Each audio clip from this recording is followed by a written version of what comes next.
Akses jalan nasional yang menghubungkan jalan utama menuju Kabupaten Berau dan Kutim hingga Samarinda mengalami longsor. Longsor tersebut sudah berlangsung sejak Sabtu 21 Mei lalu.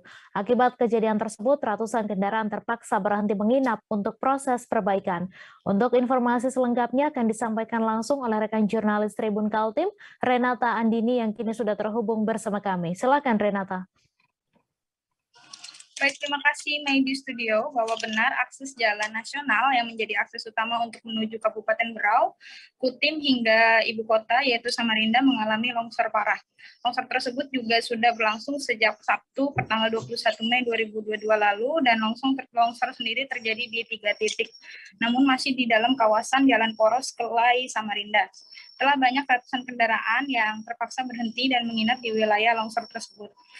Saat itu Kepala Dinas PUPR Berau, Taupan Majid, yang kebetulan juga berada di sana, menjelaskan bahwa jarak tempuh yang seharusnya menuju dari Tanjung Redop menuju Samarinda hanya dilalui berkisar antara 14 hingga 15 jam. Namun karena adanya longsor yang berada di 3 titik tersebut, akhirnya perjalanan harus ditempuh selama 33 jam.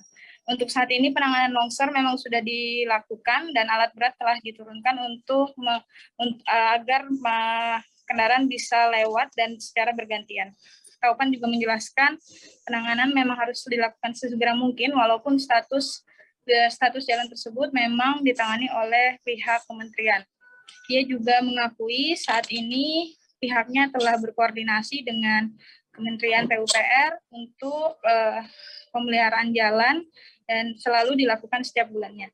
Dan perlu diketahui bahwa memang wilayah Jalan Poros Kelai Samarinda tersebut memang rawan sekali untuk terjadi longsor. Ia juga mengingatkan kepada masyarakat agar tetap berhati-hati walaupun saat ini sudah ditangani oleh pihaknya.